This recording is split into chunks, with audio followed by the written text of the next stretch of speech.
सामने रखें, फिर आप वो वोट डालें कि हमारे बच्चों की रोजी रोटी के लिए, हमारी जो नौकरी के लिए, हमारी इज्जत नफ्स को बाहर रखने के लिए कौन सा पैनल हमारे लिए सूटेबल है, वो अच्छा है। हम आपको ये नहीं कहेंगे कि हमें वोट दो, वो गंदे हैं। हम कहते हैं हम गंदे, वो अच्छे हैं। फैसला आपके हाथ में, अदालत आपके हाथ में। हमारे और हमारे जो सामने दोस्त खड़े हैं, उनके जस्टिस जज आप हो, आपकी ये वोट की पर्ची है। लेकिन ये जरूर याद रखना, ये इलेक्शन उन पुराने इलेक्शनों से अलग है। इस मर्तबा वो काली भेड़िए कामयाब हो चुकी हैं। आपके अंदर अफसरान के किराए के गोलिये, किराए के कातिल शामिल हो चुके हैं। हमें कहते हैं अनवर भाई आप तुम क्यों आए हो, और हमेशा ये क्यों? आप इतने बड़े बड़े पाकिस्तान लेवल के होते, सिंध लेवल के होते, क्यों छोड़ के इस काउंसिल की सीट पे आए हो? यकीन जानो, हम आप लोगों के लिए आए। जो हमें नजर आ रही है वो रेगुलेटरी अथॉरिटी के लोग अभी तक मरे नहीं है। उनको वो आपका जो वार था, 1 महीने 4 दिन इसी मैदान से आपने स्ट्रगल चलाई थी, सिंध के तमाम लोगों की लीड की थी और डॉक्टर आसिम को झुकाया था। डॉक्टर आसिम मलक रियाज ये सिंध के मालिक हैं, ये सिंध के मालिक है पिछले 14-15 साल से। ये आपकी वोट की पर्ची ने आपके वोट को बचाया था। इस मर्तबा भी वही करने जा रहे हैं कि मुलाजिमों में ये तफरका डाल के और अपनी पॉकेट यूनियन और अपनी लोबी यूनियन बना के और उसके थ्रू आप लोगों को बेचा जाए, आपके इदारे को तबाह किया जाए। ये शख्स हम नहीं मारने देंगे, इसलिए हम लोग आए।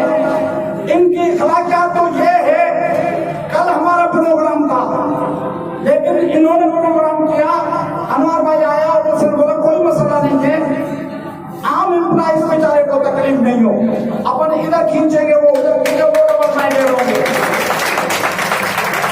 हम आम एम्प्लॉइज का ख्याल करना चाहते हैं। हम किसी को नहीं रोकेंगे कि आप इधर नहीं जाओ, आपकी मर्जी है, आप आजाद पैदा हुए हो, आप सबसे मिलो जुलो, जिसको मर्जी चाहे वोट दो। लेकिन आप मंशूर और पुराना किरदार जरूर देखें। कादर भुट्टो ने बहुत अच्छी बातें की, फैक्ट फिगर के साथ बात की। हमारा मंशूर 3-4 पॉइंट कादर ने बताई, उसमें 1-2 पॉइंट जो मुझे याद है, उसके हमने कल कमेटी बनाई है, उसकी तैयारी है, वो जल्दी आपके हाथों में होगा। उसमें ये जो वगैरह शाही है, ये जो लोगो एरिया है, जो 30-20 सालों से एक ही सेक्शन में एक ही कुर्सी को चुपट के बैठे हैं और अपनी दुकानदारी चला रहे हैं, हम उनको हटाएंगे।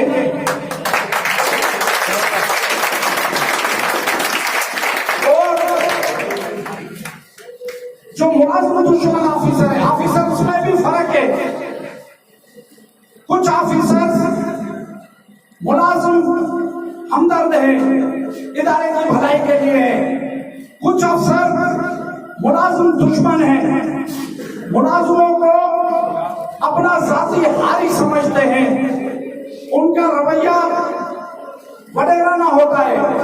हम उस ऑफिसर के खिलाफ हैं, हम उस ऑफिसर के खिलाफ नहीं है जो हमारे मुलाजिम को इंसान समझता है, और अपना बच्चों की तरह समझता है, उसके लिए हम भी सब उसकी करते हैं। लिहाजा ये सिलसिला आगे चलेगा।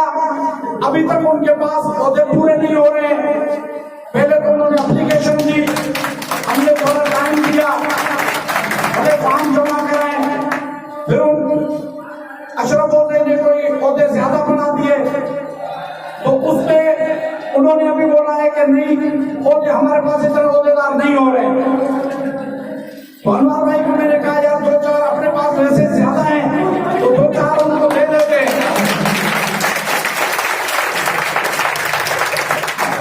उनको पता है। मुझे एक चीज अनवर भाई से आज मैं शेयर करूंगा। अनवर भाई, आबिद भाई, आप जीत तो गए, लेकिन उनके दिमाग में फुतना है और वो कह रहे हैं कि हम चलने नहीं देंगे। इसके लिए मुझे उन्हीं ग्रुप के किसी ने मुझे बताया, बोला तुम चलोगे कैसे, हमें पता है तुम जीत जाओगे, तुमको हम चलने नहीं देंगे। मैंने बोला जैसे हम जीत जाएंगे ना वैसे हम चल भी जाएंगे, हमें चलना आता है। तो अब हमें आगे 2 साल कैसे चलना है, उसके लिए अनवर भाई के पास डबल रोटी वाली छुरी है, वो निकालनी पड़ेगी और इनको सुधारना है। हमें चलना है, इनको सुधारना है। तो बातें बहुत हैं, टाइम बहुत हो गया है। बाकी किसी ने बोला कि आज इम्प्लाई कम है, और भाई ये बोर्ड में जो हलीम आया है, बिरयानी आया है, ये पैसे भी बोर्ड के ही है, इस पे एम्प्लॉइज का हक है। तो आप वहां पे भी खा सकते हो और यहाँ पे भी खा सकते हो। तो टाइम बहुत हो गया है, ज्यादा मैं टाइम नहीं दूंगा। आबिद भाई की सवाल सही थी। आज कादर